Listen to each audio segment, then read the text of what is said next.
नमस्कार दोस्तों, आप જોઈ રહ્યા છો સાઈ ગ્રુપ મીડિયા હાઉસ સંચાલિત નવસારી ગણેશ મંડળ એટલે કે સંગઠનની આજે મીટિંગ યોજાઈ હતી। નવસારી આપ જોઈ રહ્યા છો તે નવસારી વિભાગ ગણેશ સંગઠનની દર વર્ષે જે મીટિંગ યોજાતી હોય છે તે મીટિંગ આજે ઘાંચી પછીની વાડીમાં યોજાઈ હતી, પરંતુ આજે શરમજનક ઘટના બની હતી। કારણ કે જે હોદ્દેદારો હતા એ હોદ્દેદારો એમના સભાસદો એટલે કે જે તે ગણેશ મંડળના પ્રમુખોને અથવા તો અહીંયા જે આવેલા સભ્યો હતા એમને સંતોષકારક રીતે જવાબ આપવામાં નિષ્ફળ થયા અને એને કારણે આ મીટિંગમાં ધક્કામુક્કી થઈ, મીટિંગમાં તુતુ મેમે થયું અને છેવટે મીટિંગ ખોરવાઈ, મીટિંગ મુલતવી રાખવામાં આવી। આ જે વાડીમાં મીટિંગ યોજવામાં આવી હતી એ વાડીને પણ આજે શરમજનક ઘટના અનુભવાઈ, કારણ કે આજે કોઈ કારણસર આજે અહીંયા વીજ પુરવઠો ન હતો અને વીજ પુરવઠો પૂરો પાડવા માટે અથવા તો જનરેટરની વ્યવસ્થા કરવા માટે ગણેશ સંગઠન અને વાડીના સંચાલકો ક્યાંક ઉના ઉતર્યા હતા। વાડીના સંચાલકો આમ તો જે કોઈ લગ્ન પ્રસંગ અથવા તો કોઈ પ્રસંગે લાખો રૂપિયાનું ભાડું આ વાડી પાસના એટલે કે જે વાડી લેનાર હોય એની પાસે વસૂલતું હોય છે, પરંતુ સગવડો આપવામાં કદાચ ક્યાંક ઊનું ઉતર્યું હોય એવું દેખાયું।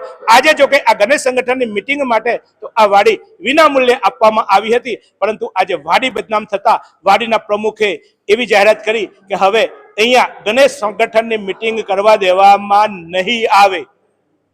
શરમજનક બાબત એ થાય કે જે સંગઠનની રચના ગણેશ મંડળની રચના એકતા માટે, સમાજને સંગઠિત કરવા માટે થઈ હતી, એ સંગઠનને આજે હવે વાડી આપવાએ એક વાડી એટલે કે એક સમાજની વાડીએ વાડી આપવાની ના પાડી દીધી। આનાથી કદાચ મોટી આ સંગઠન માટે શરમજનક બાબત કોઈ નહીં હોય, ત્યારે એમને શું કહ્યું વાડીના પ્રમુખે એ જોઈ લઈએ। નવસારી મોહન ગાંધી યુવક મંડળના માજી પ્રમુખ નીતિનભાઈ ગાંધી, આ વાડી અમે ગણેશ સંગઠનને દર વર્ષે ફ્રીમાં આપીએ છીએ।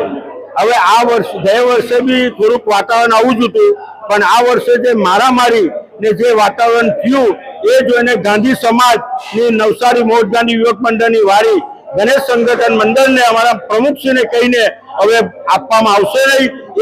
એ મારા તરફથી હું આ બધાને ખાતરી આપું છું કે આ વાતાવરણ આવી મારામારી થઈને જો આ વાડીનું નામ ખરાબ થતું હોય ગાંધી સમાજની, તો આ વાડીને માટે તમારા માટે ગણેશ સંગઠન માટે ખાસ અમે બંધ કરવામાં આવે છે। એ મારી ગણપતિ બાપાના સાથ સહકારથી અમે આ વાડી ફ્રીમાં આપતા હતા કે સારી રીતે ગણેશ સંગઠનના માણસો સારી રીતે કાર્ય કરી શકે, સારા પ્રમુખ આવે, સારી રીતે એનું કાર્ય થાય, એ બદલ અમે આ વાડી આપતા હતા। હવે પછી અમારા ગાંધી સમાજનું નવસારી મોહન ગાંધી યુવક મંડળનું નામ ખરાબ થાય એ હિસાબે હવે વાડી આપવામાં આવશે નહીં, એની તમને બધાને ખાતરી આપું છું। જય શ્રી ગણપતિ બાપ્પા મોરયા। આ સુંદર સૃષ્ટિને નિહાળવા માટે હજારો લોકો પાસે દ્રષ્ટિ નથી, અને એ ત્યારે જ શક્ય બને જ્યારે કોઈ ચક્ષુદાન કરે। તો તમારા સ્વજનો સાથે મળી એક સુનિશ્ચય લઈએ, ચક્ષુદાનને પરિવારની પરંપરા બનાવીએ। Visit Sant Punit Chakshu bank, rotary eye institute Navsari, call 7069006329। તો આ વાડીના જે હોદ્દેદાર હતા, પ્રમુખ છે કે મને ખ્યાલ નથી એટલે હોદ્દેદાર શબ્દ વાપરું છું, કદાચ પ્રથમ મેં પ્રમુખ બોલ્યો, પણ જે હોદ્દેદારે આ વાડી નહીં આપવામાં એવી જાહેરાત કરી હતી, તો આજે સંગઠનના મંત્રી દિલીપભાઈ અહીંયા ઉપસ્થિત છે। દિલીપભાઈ, આ તો કેવું, તમે ખુરશી પર બેસો ને બાકીનાઓ ખુરશી ઉછાળે, તમે એક હોદ્દેદારો તરીકે તમારા મંડળનો તમે કંટ્રોલ ના કરી શકો, આ તો કેવી શરમજનક બાબત?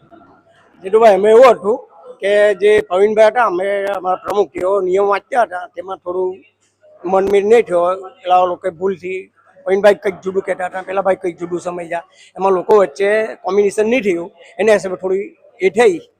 હવે પછી આવતા વીકમાં ગમે ત્યારે આપણે મિટિંગ ઉલટાવી રાખી છે, આવતા વીકમાં ગમે ત્યારે હવે પાછી આપણે મિટિંગની જાણ કરીને બધા મંડળોને જાણ કરીને મિટિંગ બોલાવીશું। મંત્રી શ્રી દિલીપભાઈ, આપ તો પ્રમુખના દાવેદાર હતા, કેટલાક તમારા રાજકીય આકાઓ તમને પ્રમુખ બનાવવા માટે બેઠા હતા, પણ આપણે ત્યાં ઘરે એક ભાડુઆત તોફાન કરે ને તો ઘર માલિક એને ભાડે મકાન આપવા ના પાડે કે તને ભાડે મકાન નહીં આપે। તમારા સંગઠનને આજે એક સમાજે વાડી આપવા ના પાડી, એ ભાડેને વિના મૂલ્યે વાડી આપતા હતા એ પણ આપવા ના પાડી, કેવી અનુભૂતિ થાય છે? ગર્વ થતો હશે ને તમને? જીતુભાઈ, પહેલા તો એવું તમને ક્લિયર કરી દઉં કે આમાં કોઈ રાજકીય દખલ નથી, આમાં સંગઠન જ હોદ્દેદાર જ નક્કી કરતા હોય છે કે કોણ ને એ કરવું ને કોને એ કરવું, ને જે આ શરમજનક બીના બની છે તેનું અમને દુઃખ છે। વાડી આપવા ના પાડી દે એટલે તો, અને એ બી ગણેશ સંગઠન જેવાને, તો તમે તમારા લક્ષણો કેવા હશે? આજ સુધી અમને ફ્રીમાં જ વાડી આપી ઘણી 2-4-5 વર્ષથી, આ હવે અમારા માટે બી થોડું એ થાય છે કે આવું નહીં થવું જોઈતું હતું પણ થયું છે. લોકોના મહત્વાકાંક્ષાને લોકોને ગેરસમજથી આવું વાતાવરણ થયું છે. દિલીપભાઈ, આમ તો મારે તમને બહુ સવાલો નતા પૂછવા કારણ કે તમે મારા મિત્ર પણ છો, પણ તમે અમને જેમ કહેતા હોય કે રાજકીય પેલી નથી, તો હું ભાવને મંગળદાસ તમે 4 જણ નક્કી કરતા છે કે આ નિયમો ને આ પ્રમુખ ને આ તે, તો પછી આમાં કા સંગઠન તમે હોદ્દેદાર લેવો છો યાર? જીતુભાઈ એવું નથી, બધા બેસીને જ નિર્ણય લે છે. બેસી તમે 4 હું ભાવને મંગળદાસ ને તમે ઘનશ્યામભાઈ બીજા 4-5 જણા ભેગા થયા હતા ને નક્કી કરવાના કે આ પ્રમુખ પણ બનવાના. હું ભાવને મંગળદાસ છે, તમે ક્યાં એમાં હોદ્દેદારો તમે હતા? મને કશે નહીં બોલાવો, મને ખાલી પૂછવા માટે જ બોલાવો કે ભાઈ હું છે તારું, બીજું કોણ એના માટે નહીં બોલાવો. સંગઠન વટી એમાં સંગઠનના કયા હોદ્દેદારો હતા? એટલે સંગઠન આજે મંડળના પ્રમુખ કયા હતા? એ તો પ્રમુખભાઈ એટલે મારી ગાડી તને હોપી, બાપની પેટી છે તમે હોપવાના? ના, એમાં નરેશભાઈ ને પ્રવીણભાઈ હતા. એ જ ને, બાપ હતા, બાપે છોકરાને હોપ્યું, આ પેટી તને આપવાની. ના, એવું કઈ નથી. એમાં કા મંડળના બીજા ગણેશ મંડળના કા પ્રમુખો હતા? બધા બીજા દરેક સોસાયટીના મંડળ હતા ને, એના માટે જે મિટિંગ રાખી હતી ને આજે, એનું જ ઇલેક્શન થવાનું હતું, એ લોકો જ વોટિંગ કરે. ઇલેક્શન કરવાના હતા તમે? હા, ઇલેક્શન કરવાના હતા. આ નિયમો તમે કહેવાય છે ને કે ઇલેક્શન કરવા? આ નિયમ વાંચતા પહેલા જ આવું એ બધું આવતું જ હતું નિયમમાં, ને આવું વચ્ચે જ આવું થઈ ગયું. જો દિલીપભાઈ, આમ તો આ જુઓ છો તે રીતે આ જે રીતે તમે જોઈ રહ્યા છો તે રીતે આ દિલીપભાઈ એક વાત કરી, એ મંત્રી છે. હું કોઈના પર આક્ષેપ નથી કરતો, પરંતુ કહેવાનો અર્થ એ છે કે હું ભાવ અને મંગળદાસની નીતિ સાથે આ ગણેશ સંગઠનની મિટિંગ યોજાય ત્યારે આ ગણેશ મિટિંગમાં જે લોકોએ રજૂઆત કરી એ રજૂઆતો પણ શબ્દ સામે તમને રજૂઆત કરીએ છીએ, કારણ કે મારો આમાં કોઈને આક્ષેપ નથી. જે લોકોએ રજૂઆત કરી, જેટલા અમારી પાસે વિડીયો છે, એ વિડીયો જે શબ્દોમાં છે, જેવું અમારામાં રેકોર્ડ થયું છે એ જ અમે તમારી સમક્ષ મૂકીએ છીએ. તો જુઓ આ ગણેશ સંગઠનની આ મિટિંગના કેટલાક દ્રશ્યો. માજી પ્રમુખ શ્રી હરીશભાઈ, આપણા નરેશભાઈ, મારે પ્રમુખ શ્રી એક વાત કરવાની કે આ સંગઠન ચાલે છે બંધારણ પર. આપ કોઈ પણ નવું બંધારણની અંદર ઉમેરો કરવા માંગતા હો, જેવી રીતે આ નવા બંધારણની અંદર ઉમેરો કરવાની વાત છે.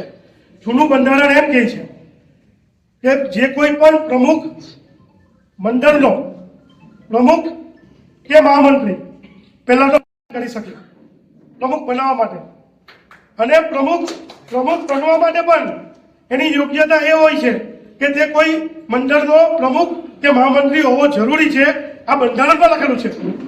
આ કારોબારીની અંદર આ વસ્તુ લાવીને એની અંદર આપણે કઈ વસ્તુનો ફેરફાર નહીં કરી શકીએ. આપણે બંધારણ મુજબ ચાલવું જોઈએ એવું મારું માનવું છે, અને આપ સૌ પાસે બધી એ અપેક્ષા છે કે આપણે સૌએ બંધારણ મુજબ ચાલવું જોઈએ, નહીં કે કારોબારીની અંદર કોઈ વાત લાવીને તેને ઇમ્પ્લિમેન્ટેશનમાં મૂકવાની. આવું મારું માનવું છે. ને બંધારણ એમ કહે છે કે આ સંગઠનનો પ્રમુખ કોઈ પણ મંડળનો પ્રમુખ કે મહામંત્રી બની શકે. પહેલી વાત, આ હોદ્દાઓ જે કંઈ પણ આપવામાં આવે છે તેની અંદર જે કંઈ પણ હોદ્દા જેને પણ આપ્યા છે તે કોઈ મંડળનો પ્રમુખ કે મહામંત્રી હોવો જરૂરી છે. આનું આપણે ધ્યાન આપ્યું નથી, એટલે એ જરાક પ્લીઝ ધ્યાન આપો તો વધુ મહેરબાની. અને આપણા ચાલો फालूदा मिक्स की इतनी सारी वैरायटीज रिफ्रेश के पास है. अगर आपको भी चाहिए रिफ्रेश के फालूदा मिक्स की इतनी सारी वैरायटीज, तो फिर सर्च करो, क्लिक करो, लाइफ को रिफ्रेश करो. નાનો પ્રશ્ન પૂછવા માંગુ કે આપણા બંધારણમાં એક નવો નિયમ એવો લાવ્યા કે આવનારો પ્રમુખ જે હાલ પ્રમુખ અને મહામંત્રી હોય એ લોકો નક્કી કરીને જાય, તો અમે એના શાના માટે આવ્યા? જાતે જો નક્કી કરવાની ચાર્જ ના હોય તો અમને શા માટે બોલાવવામાં? તમારા સૂચનમાં અમને તમે આ બોલેલા છો કે પ્રમુખ અને મહામંત્રી હોય તે આવનાર નવા પ્રમુખની નિમણૂક કરીને જાય, તો અમારું અહીંયા શું કામ છે? બીજો પ્રશ્ન નરેશભાઈ ઉભો રહો. નરેશભાઈ બીજો ઉભો રહો. હું આ પ્રમુખને એક વસ્તુ બોલવા માંગતો છું આજે કે ગયા વર્ષે મેં એમ કહ્યું કે આપણે શા માટે તાજિયાની પૂજા કરીએ, એનો મને જવાબ આપો.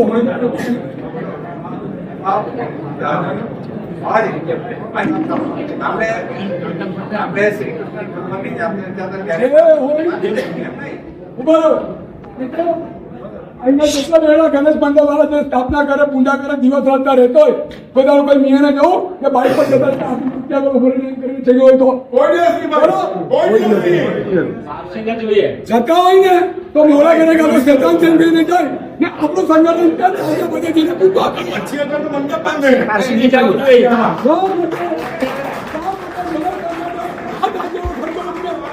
માટે એવી કઈ હોસ્પિટલ છે જ્યાં કેન્સર માટે સર્જરીની સેવા હોય, કીમોથેરાપીની સારવાર હોય, રેડિયેશનની સારવાર હોય, પીટી સીટી સ્કેન હોય, કેન્સરની પેથોલોજી હોય, મેમોગ્રાફી હોય, એટલે કે બધું જ. હા, બધી જ સારવાર એક જ હોસ્પિટલમાં હોય. તે છે નવસારી નિરાલી કેન્સર હોસ્પિટલ. એ 2 વર્ષથી વધારે કોઈ પ્રમુખ નહીં રહી શકે. 2 વર્ષથી વધારે કોઈ પ્રમુખ નહીં રહી શકે. અને એના માટે પણ પહેલા વર્ષે જ જો મંડળોને સંતોષ ના થાય કે ભાઈ આ પ્રમુખથી આપણે સંતોષ નથી તો એને બદલી શકાય, આ પ્રકારનું સૂચન હતું. બીજું કે જ્યારે મંડળની અંદર 150 માણસની સભાસદની યાદી હોય અને આપણે અલગ અલગ મંડળોના માણસોને આપણે જ્યારે પદ આપતા હોય તો એમાં કોઈ વ્યક્તિ જ નથી રહેતો કે આપણે જૂનામાંથી પાછા કોઈને નવો પ્રમુખ બનાવવો પડે.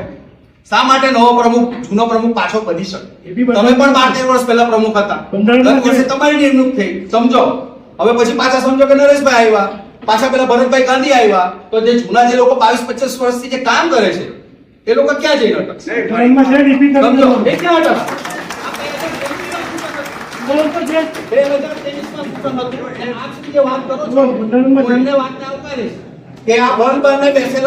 નિર્ણયો છે, તમારી પાસે જો સાચું બંધારણ હોય તો એ રજૂ કરી દેવો અત્યારે.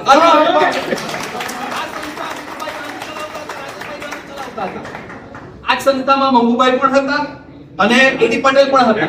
જો સાચું બંધારણથી તમે કામ કરતા હોય તો પહેલા તમે એ જૂનું બંધારણ રજૂ કરો, દરેક બંધારણની એક કોપી આપો અને બંધારણ જો આપણે જૂનું રદ કરી દઈએ અને નવું માન્ય રાખીએ તો આપણે એના પર એગ્રી છીએ. બાકી આ તમારા જે 2 મુદ્દા ખરા કે 3 વર્ષ માટે ફાઇનલ કરી દેવાનો તો એ યોગ્ય નથી.